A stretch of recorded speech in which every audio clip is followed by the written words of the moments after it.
Butler, Pennsylvania psyop or magic trick, whatever you call it, it wasn't real and it wasn't a false flag. I've been seeing a lot of bumper stickers with the Trump with the fight, fight, fight thing, and there's no hope of people coming to the realization that they've been hoaxed because they've been hoaxed their entire lives. But I'm not reaching out to them. But I am handing out wrenches tonight, so if you're in the chat, go ahead and say hello. I don't have a lot of time. I'm just testing out a couple of things. And right now, the political landscape is a mess. Here's from the Daily Mail. Epstein cover-up. As I predicted, I said that the lack of evidence is going to make the believers think it's even more true now.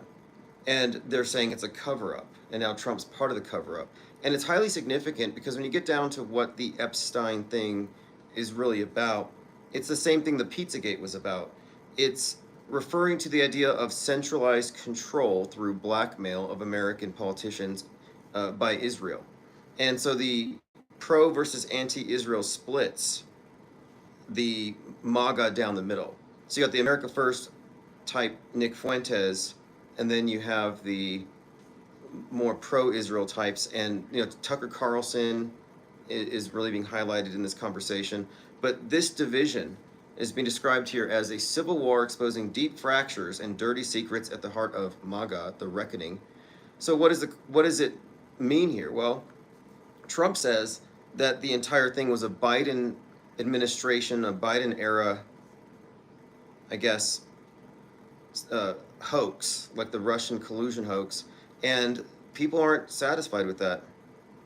A lot of people are mad about it. And others are saying, well, this whole thing was a construct from the beginning. So what is your take on it? A cover-up? Or was it fake from the very beginning? But I don't think this is accidental. This split is by design, and Trump basically gaslighting the people that he was dog whistling before, because he encouraged all this. He threw accelerant on the QAnon thing, and this is really no different.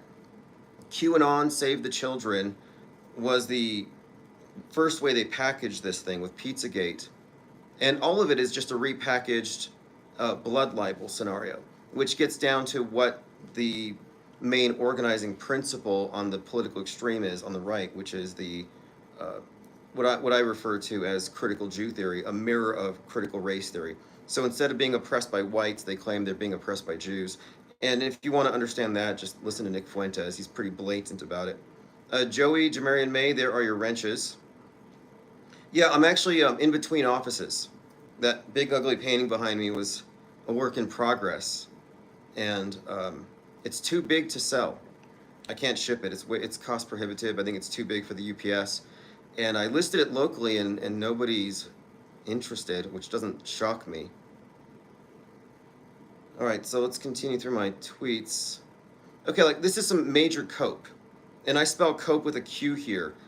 Nick Elvier, this guy has a movie company. He does documentaries. He's Good Lion TV. His take on it is that the truth is too much for the rest of us, so they can't tell us the truth. But the truth is, Trump already saved the children. What he says is, the Epstein files were kept secret, just like the military tribunals were. The point of this operation isn't to wake everybody up, it's to drain the swamp. Too many people are unaware of the satanic foundation that structures the organizations and governments in our society. In short, justice has already been served. That's their cope, that Trump already killed the deep state, but they can't tell us because it's so shocking. I've heard this for a long time. One of the lines that I heard around 2020-ish when Trump lost from the Q people was that, no, he actually won, but it's a secret, and the truth isn't for everyone. So now they console themselves with this idea that they're insiders to the real truth that nobody else can possibly comprehend. And so they're carrying the burden for other people, which is pretty much what you would expect from the wokeism, which is part of Red Pill, Trust the Plan, and of course, the Red Pill thing is a big scam. I've been covering this lately. I've talked about Trutherville for some time, but lately I've been focusing more on the belief structure that the red pill movement is contained within, and how it is itself a subset of what I call the J pill.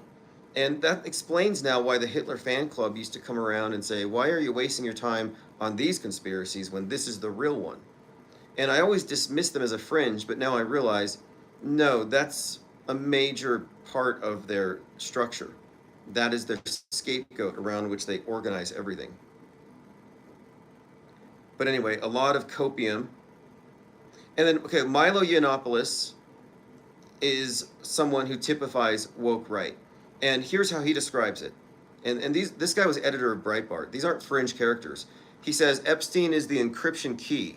By means of it, the invisible and secret architecture of power in our world can be revealed. Invisible and secret architecture of power? It goes on to say, we have to know we were right, who was involved, what they did. We must be able to tell our grandchildren we saved the world from the I don't even, some of these key words I want to gloss over. The monstrous elites.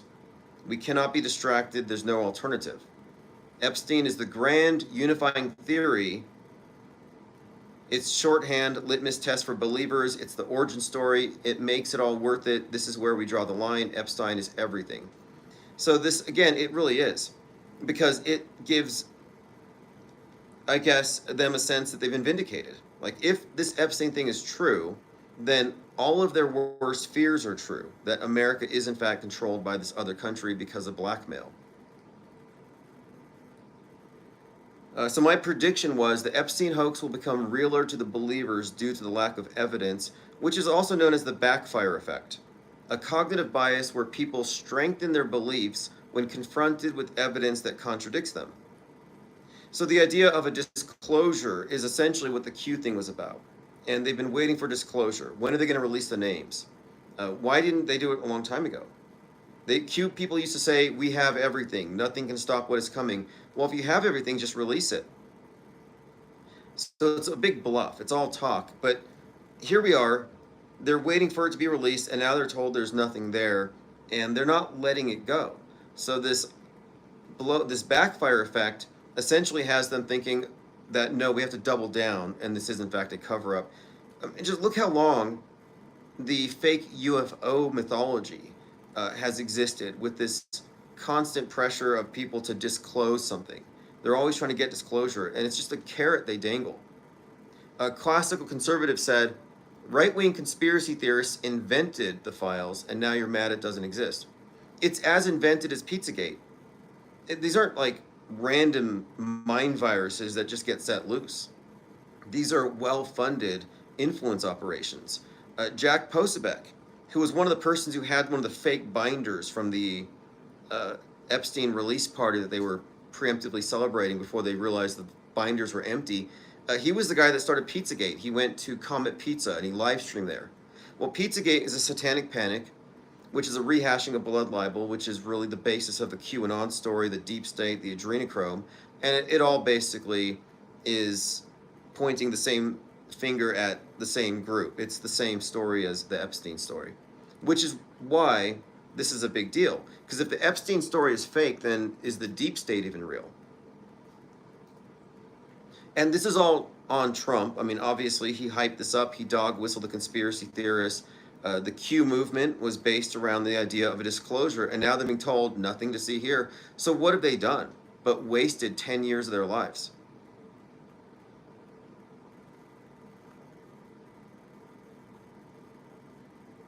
Jamarian May says, so there's going to be a new IPS headquarters. Yeah, the next one will be, I'm looking at something a little more conducive to the artwork instead of just a recording space. My lease was up. It was convenient to leave. And next to me, there was a chiropractor and there was a psychiatrist. And I felt like I was very disruptive. So out of courtesy, I kind of didn't go there when they were working. Someone's doing some kind of hypnosis or some Reiki meditation. I don't want to be a bad influence there. So it wasn't always accessible to me, and I'm looking for something that I think will be more conducive to producing content. Bach Precision said, could also be a loyalty test, made the lie blatantly obvious to see who in MAGA will still back Trump. No, the thing is, the only people who ever believed it were the people who would fall in the category of woke right, which is the anti-Israel, because ultimately these conspiracy theories are about this cabal Israel controlling the world. That's fundamental. So they were always going to believe it, whereas the pro-Israel crowd were never going to. So it's pretty obvious to see who's who. I mean, you could look at this as a something of a big reveal, because if you didn't know that there was this incredible split, now it's pretty obvious. Again, Daily Mail, Epstein cover-up, Civil War exposes deep state fractures and dirty secrets at the heart of MAGA. It's really bringing everybody out into the open. And it looks like Turning Point USA may be leaning towards wokeism. And again, Red Pill is all about what? The Great Awakening. They were being promised this Great Awakening. But awakened from what? Awakened to what? Well, it's awakened to a worldview in which you recognize that the world's under control of this secret cabal. That's what the awakening is about. And so once you have this awakening, you don't look at things the same way. And it's always been fake. There is no great awakening. In fact, paradoxically, the people who are seeking deeper awakenings get pulled deeper into the nightmare of conspiracy theories that are all fake. Defrag Unplugged says, you ever get tired of preaching the world's going to end? I've never said it was going to end. I've been one of the most consistent critics of climate change doomerism, this eschatology of the world's going to end if we don't let the government regulate the private sector. So no, I'm not a believer in any sort of a doomsday. It never does end. That's the thing. What's up, Dr. Bass Ackwards? Yeah, that's one of my paintings. It's too big to sell. I was trying to get rid of it locally. Nobody wants it. All right, there's your wrench. It actually started off as a shark. I was doing Shark Week paintings. It was like a couple of years ago. So I painted a big shark. It didn't sell. And I painted over it with something else. I painted over it. I painted over it. So this is like 10 paintings deep. But as far as, okay, do you ever get tired of preaching the world's going to end? So the world entered the end times with the introduction of the atom bomb. And that's why they have it. It's a construct to keep us in a perpetual now, easier to manipulate, and all of the programming reinforces this. I mean, everything on Netflix that I see that has to do with science fiction is always starting off with, after we've destroyed the world with nukes, this is where we begin. Jameer May says, this is a bizarre time to be alive. Defrag says, wanted to hear your thoughts. Call me weird, but I feel like the evolution of dogs shows that we haven't been here as long as we've been told. Interesting question. Do you believe in dinosaurs? Dr. Back Assword says, I have a lot of canvases like that too. Yeah, that's why it's so textured. It's thick because it's got so many coats of paint on it. Jamarian May says, in the Matrix movie, they tell us there have been 5 prior resets. Yeah, that's kind of interesting. Now, if you go by the New Age movement and their various concepts of aeons, it kind of suggests periodic changes of the set. And we're moving into a change of scenery. But I would point out that there is no new world order because the structure is already here and it's just updating. It's a new iteration. So it's the old world order. But, you know, as far as your question, as far as how long we've been here, I don't know. I like these books, you know, Forbidden Archaeology and others. I think it's all interesting. But I think it's safe to say our history is skewed, bent, manipulated, and in the recent history. I mean, look at the way that our consensus version of what happened has been distorted by fake news and psychological operations, hoaxes in the last 50 years. And then just think back, well, if these news stories essentially comprise our history, well then what can we say going even further back when controls may have been tighter? But I like the idea of these periodic resets. It would make sense once in a while when people get a little too close to figuring out how things work to pull the plug on it. And it seems to me that there's a lot of talk about guardrailing the internet, controlling the flow of information to prevent the spread of dangerous mind viruses. And they're doing this through nonstop psyops to convince us of the need for self-censorship. So I've been looking at this X and Musk buying it as leading to something. And what it's leading to, I believe, is the public saying we must lock down the internet because of disease X. We must mask our minds. Jamarian May says, I believe we fell from 6D version of Earth, which is something different, and we're fallen angels of ourselves. I think that's true for some of us, but I think many others are purely of this realm. And I think the people who are of this realm control it, and then those of us who are maybe more light than pure dark are captive audiences.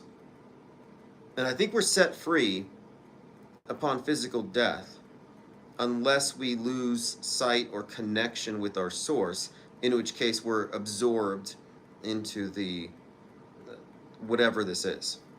I mean, I could be wrong. Like I don't think there are NPCs, like NPC theory, some people don't have souls, but I'm open to the idea that some people have essentially negative souls. I call them like, light souls, dark souls. And I think that would explain not just the most destructive people, but also just generally negative people.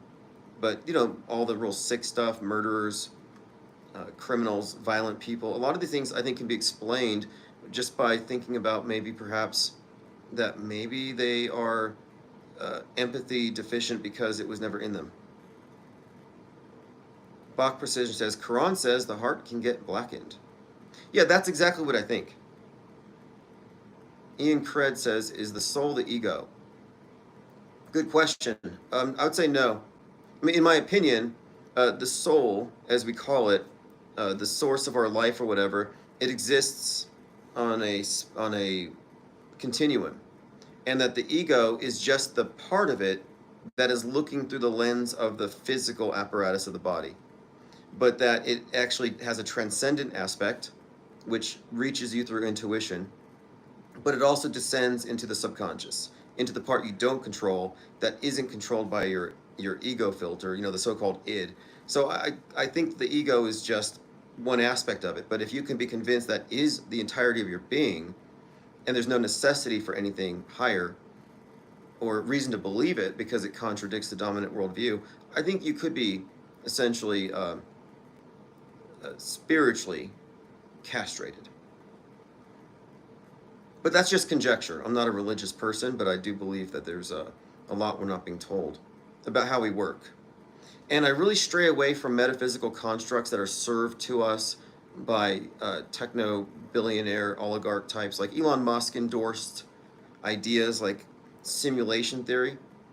I think these things are all misinformation, but I also think that these metaphysical constructs proffered by mainstream religions are there to get us to externalize to a god or entity aspects of our own mind.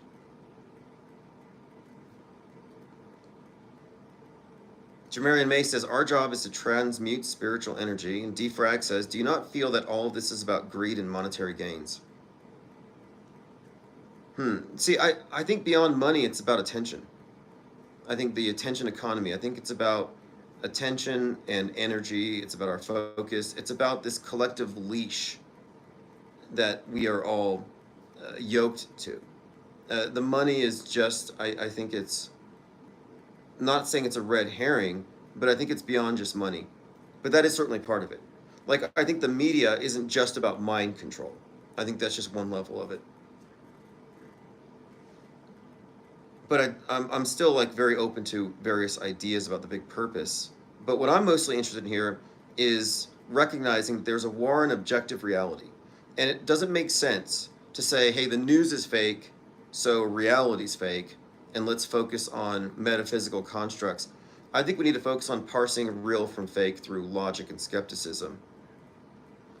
But I have something of a agnostic point of view when it comes to the worldview itself, and it's not about shape, but it's about how we process information. And I think that the majority of the population have been trained to be passive consumers of information, and this also applies to alternative media, rather than actively parsing it through skepticism and suspension of judgment. So you have people responding to the world of headlines, believing as they see it on the screen, which puts them in a different worldview than those who are fundamentally skeptical.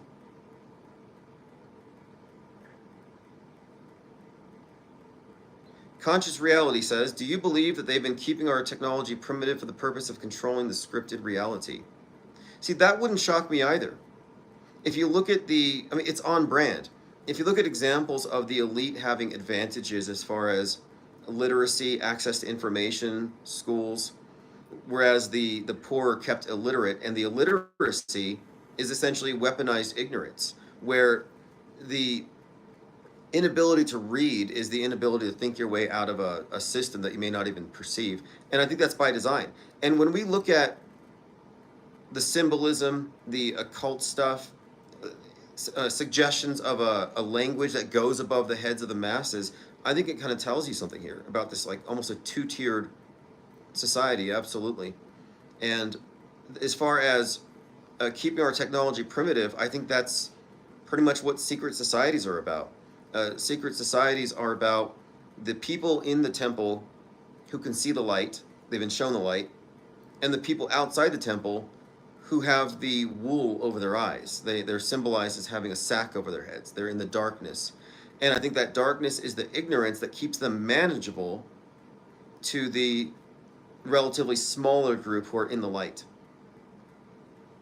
And I think right now, there's a new form of illiteracy that's been used to create a power disparity, and it's visual illiteracy. The inability to parse real from fake, which has been, really, in the last few years, it's been highlighted in this idea that we can't tell real from fake. I mean, I was fooled by a whale-sized clownfish that I saw on TikTok.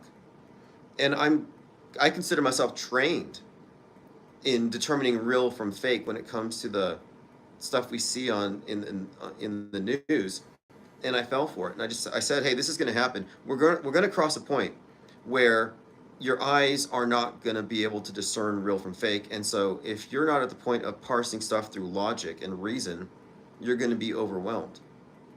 You're going to be put into a realm of pure subjectivity. And with the bombings between Iran and Israel, there was a lot of AI generated content that was causing confusion and inflaming the whole thing, just like in Mountainhead, which is about Elon Musk, Sam Altman, I think Zuckerberg, and a few others. But it was essentially about generative AI causing society to tear itself apart, which of course we saw with the LA riots and then the nationwide protests. It was just, again, life imitates Netflix.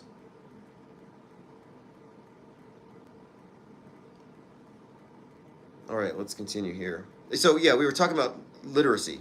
Ian Creed says legal illiteracy through an occult lens is the next level of literacy to achieve. Well, visual illiteracy is a problem because people are reacting emotionally.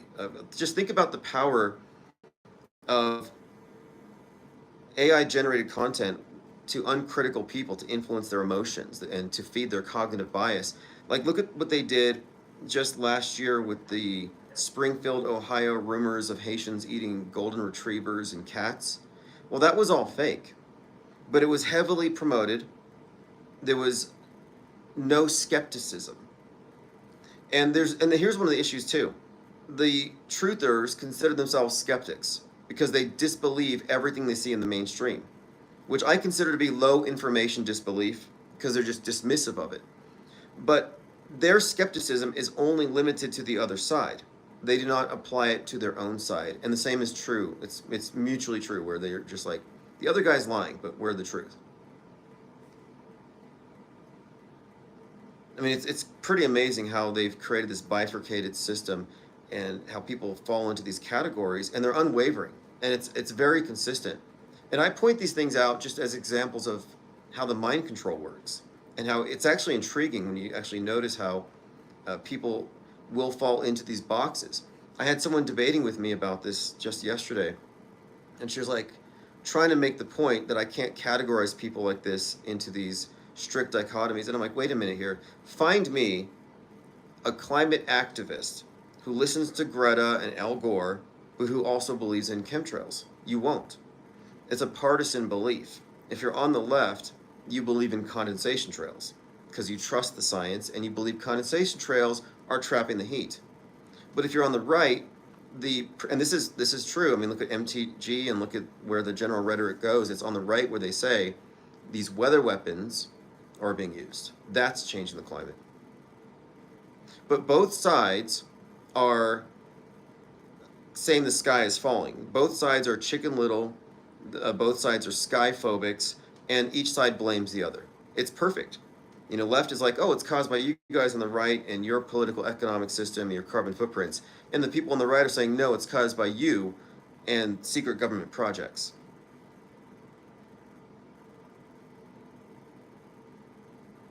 All right, let's see what else we have here.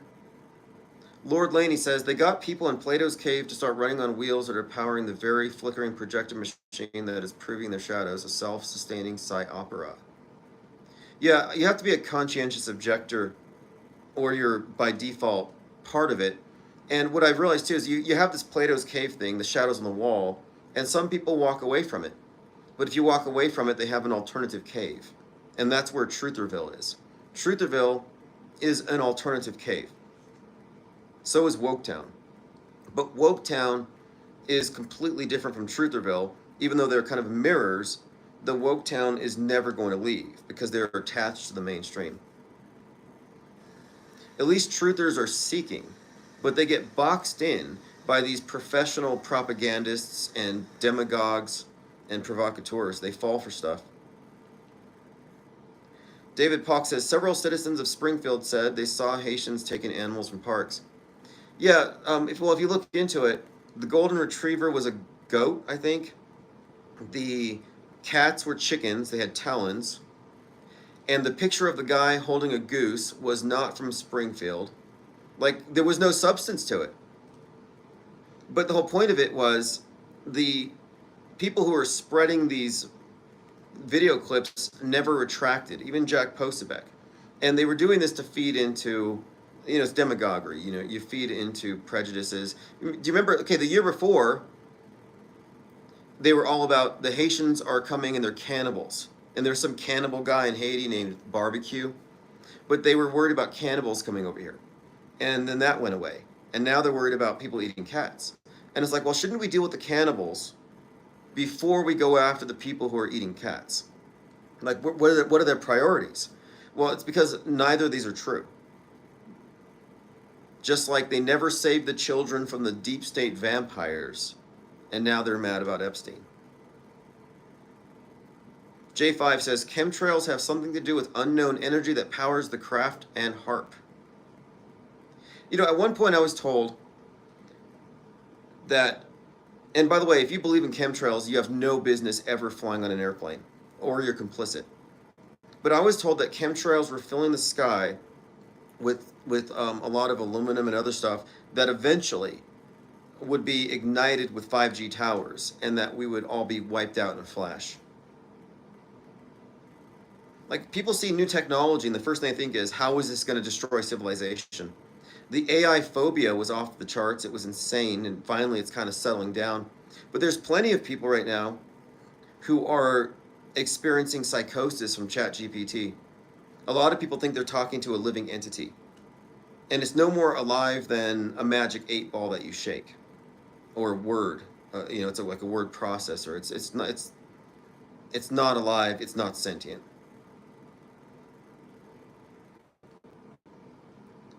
Conscious Reality says, I'm curious to know your opinion on Superman, the release date. Yeah, I saw that.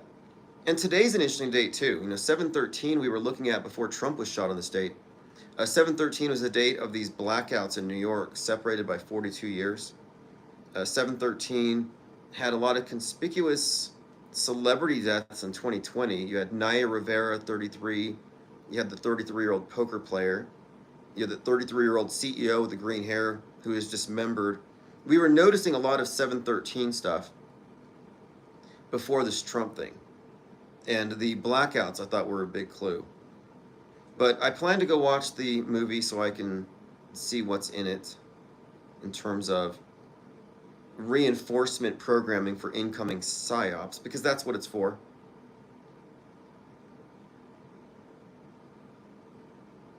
All right, let's see here. Going through my tweets. You know, hopefully things get more interesting. I'm getting a little tired of this drama in the Republican Party, but I'm glad it's happening. I'm glad it's so obvious to point out the programming.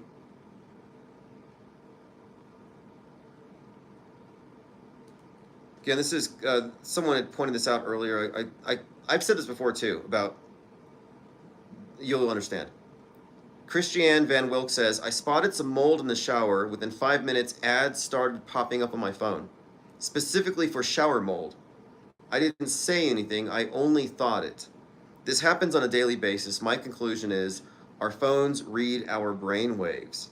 If anyone can debunk my theory, please do. Has anyone else experienced this sense that we're already neuralinked? Because I've had that for some time. I have had this uncanny, almost psychic connection with my phone. And I'm like, okay, what are they really doing here? What are they reading? What do they know? And we know that Facebook gave all of your DMs and your search history to Netflix.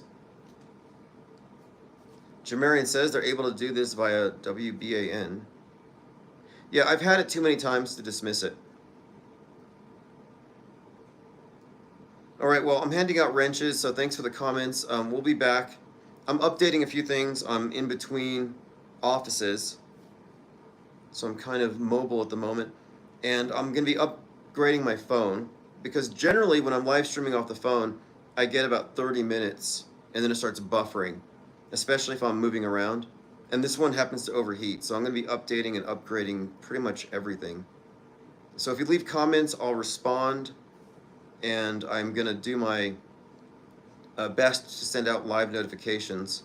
But there's still quite a lot going on. There's so much to talk about. I want to be able to take calls again, so I'm working on that. I have a plan. You see, I have the phone for the streaming and a laptop for monitoring chat.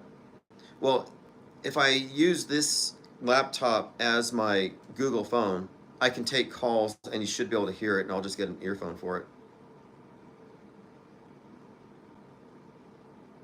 Lean Dion says, Ghislaine reportedly now wants to testify before Congress regarding the truth of my Epstein list. I looked into that, and it looks like the Daily Mail recycled a 2023 story and it kind of repurposed it to fit the present narrative. But that looks to me like truther bait.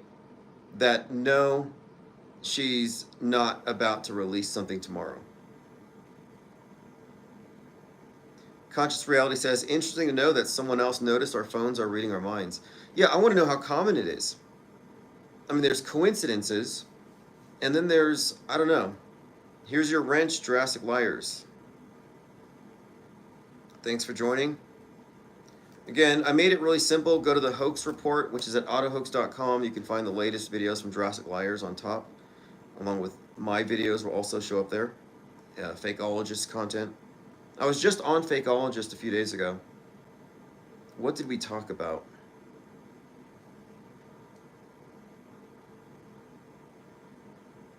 Defrag says Black Mirror on Netflix tells it episode by episode. Oh yeah, absolutely. Black Mirror is must-watch concurrent programming. It definitely shows this, like this mystification of AI and the idea of digital transcendence and souls being put into microchips and all this stuff. This is mythology. None of this stuff is ever going to happen. Digital immortality. There's a lot of shows reinforcing it. And I think it's just part of this replacement religion. You know, space has replaced heaven.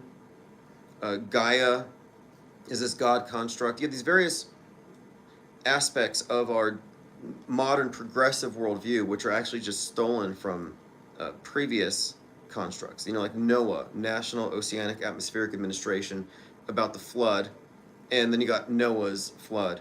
There's a lot of these examples, and I'm seeing a lot of this Black Mirror stuff about consciousness and transcendence and all these questions being brought up and simulation theory, I think it's all part of this, I guess, state-created religion, because simulation theory is a metaphysical construct that even the atheist can believe in.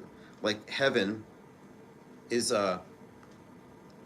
repackaged as space, and aliens are angels that atheists can believe in. You could be an atheist, believe in aliens, and you're not considered to be superstitious or religious.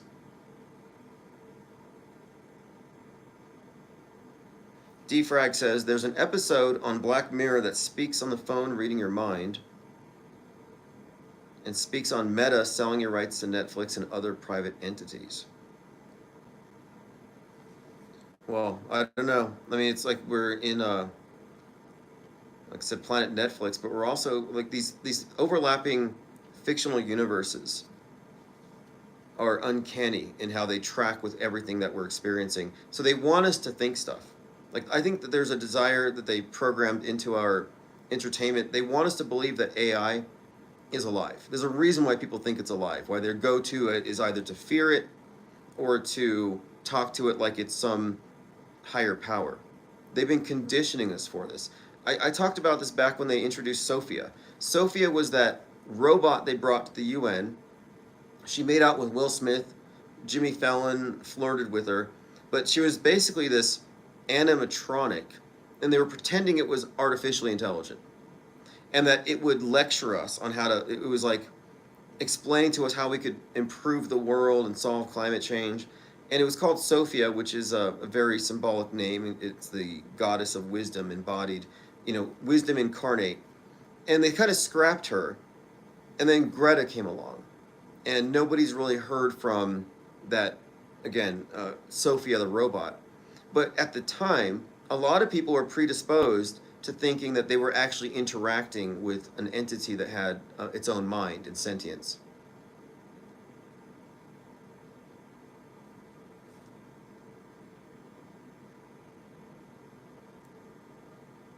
All right, so let's go ahead and... Metis is a goddess of wisdom, says Sirius, a lot like Meta. Isn't there a goddess Media, goddess of illusion? And then Gaia, the earth god, has a corresponding department in the WEF, World Economic Forum 666. They've got Gaia, which is the Global AI Alliance, which talks about us all being synchronized with this global intelligence. And I remember I was talking about that at the time, and now we're seeing it come into fruition. But I think they overlap this idea of global consciousness with an earth god on purpose. They always have these overlappings between this pagan, archaic worldview and then this new version, which it's just a fusion. We're talking about syncretism, a science fictionized version of Mystery Babylon. Rebel Black says, take a look at American Gods. Will do. Someone gave me the book. I never read it. I should have. Defrag says, allegedly it takes gallons upon gallons of water to cool down the AI processor due to the amount of usage. Yeah, I heard this. They said the same thing about Bitcoin and NFTs.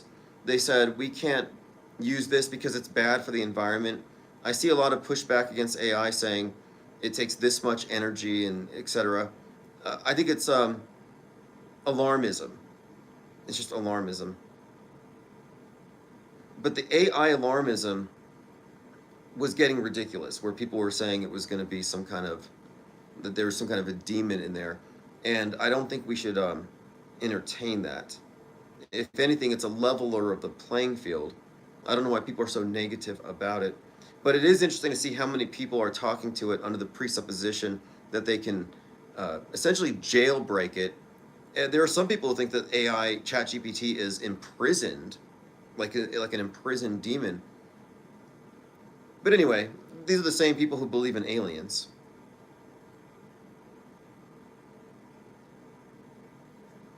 Lickety Split says, as fake as the homunculus. Rebel Black says, AI was a threat since the Terminator movies. Yes, Skynet. And that's a reoccurring theme. The 100 is another one where Ollie, the AI, decides to nuke the world to save the environment. But James Cameron, Skynet, Terminator 2, has another thing with Avatar where Pandora, the lush jungle moon, is sentient. And the people can plug into it. They have like the long hair, they plug into a tree or a fish and they talk to the planet. And in Avatar 2, you find out that Gaia was sentient and we killed it, which is why we have to go to Pandora. But again, that's James Cameron. So the idea of a global consciousness is, I think, a science fictionized version of the idea of cosmic consciousness. We're talking about, like again, a new religious paradigm built upon older mystical and religious traditions, but dressed up with science fiction.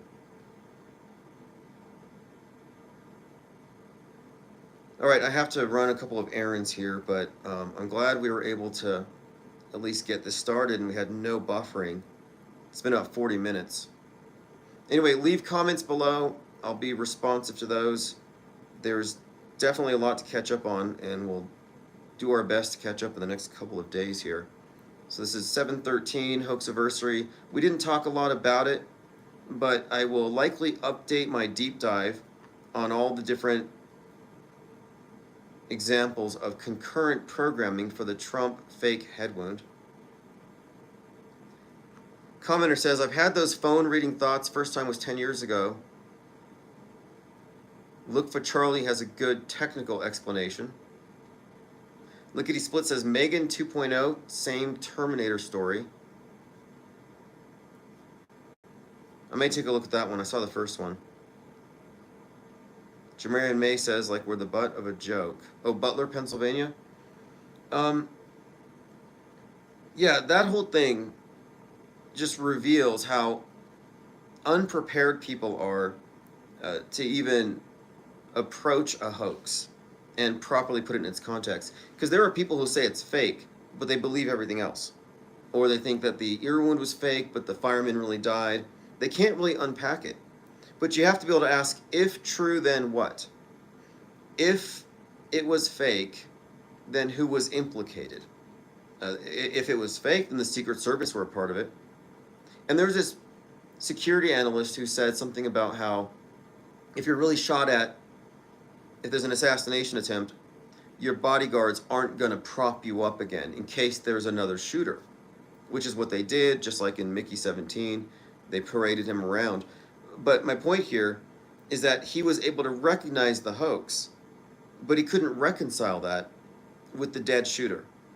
And he couldn't reconcile that with the dead fireman. So he had to make up a conspiracy theory to fill in the blanks. He couldn't put that hoax in the proper context. And that's what we do here.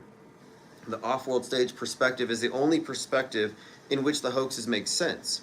You know, I used the term recently, meta-conspiracy, to refer to the real conspiracy to control consciousness, and in this big conspiracy, which is successful and ongoing, and we document it every day, within it are a bunch of other conspiracies that are all fake, that keep people locked into a certain paradigm centered around a central oppressor or scapegoat.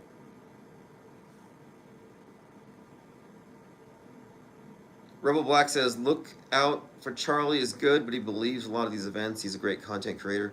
Yeah, look, I will listen to any content creator even though they're not up to speed. Look, if you're not auto-hoaxing, if you're not skeptical, if you're not off-world stage, if you're participating in the political horseshoe, you're just what I would consider to be, you're still insulated. But that doesn't mean their research is bad.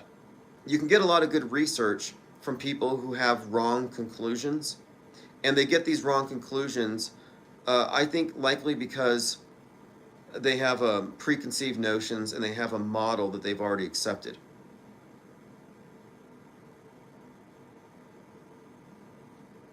All right, that's right, Lean Dion. They exposed his whole upper body to say fight 3 times. And when Trump was on the ground, I was looking closely at the picture where he's holding the hat on the ground, and he's holding his MAGA hat, and you see an upside-down flag. I mean, the choreography, the PR shots were perfect. The same photographer who photographed the Secret Service agent whispering into Bush's ear on 9/11 photographed the bullet as it whizzed by Trump's ear. I mean, imagine taking a photo and catching a photograph of a bullet. But the symbolism here, the ear. What's the symbol of the ear? The whispering in the ear, the bullet whizzing by the ear, same photographer, which is a common thing. Another area I've been looking into are overlapping reporters, photographers when it comes to the psyops. Look who's covering the events. And you can kind of get an idea of who's in the know, who has the security clearance to participate in these high-profile psychological operations.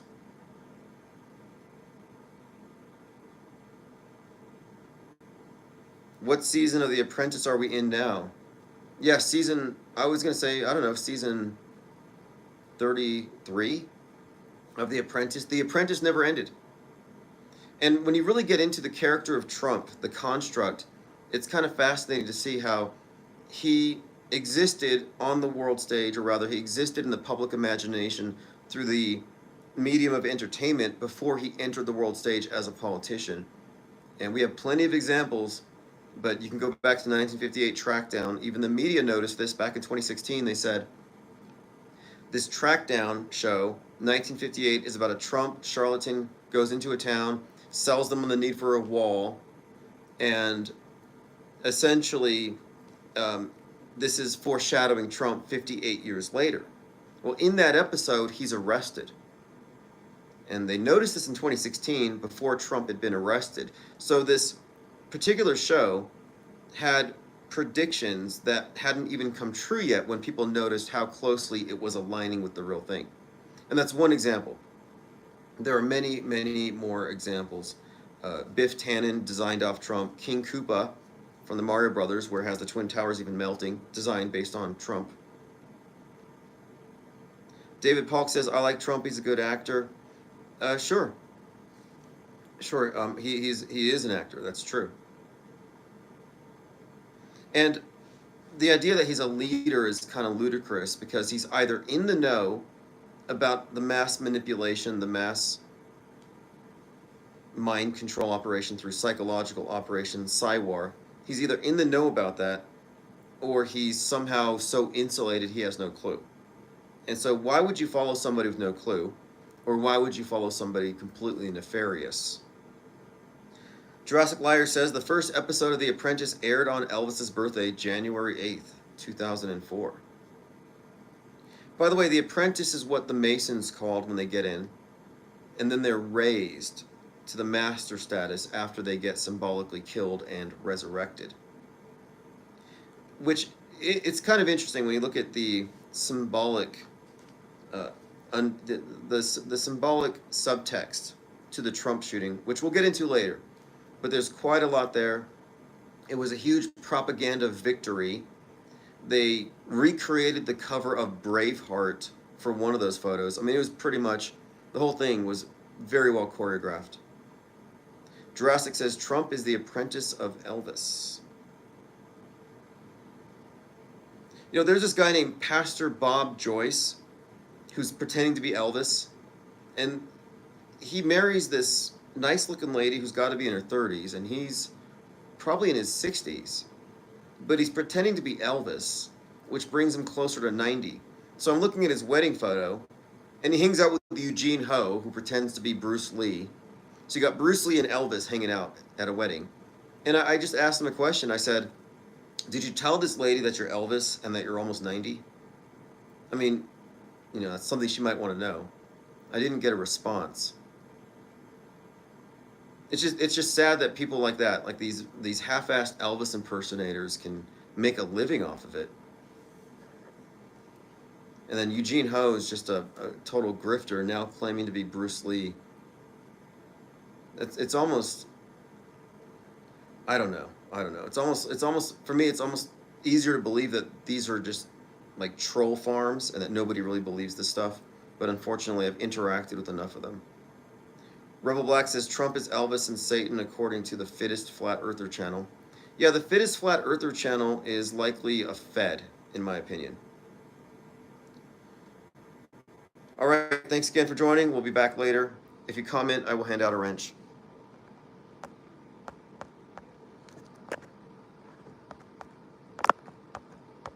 If I can shut off the phone.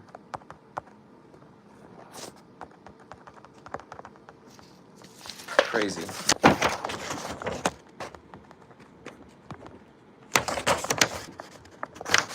I see.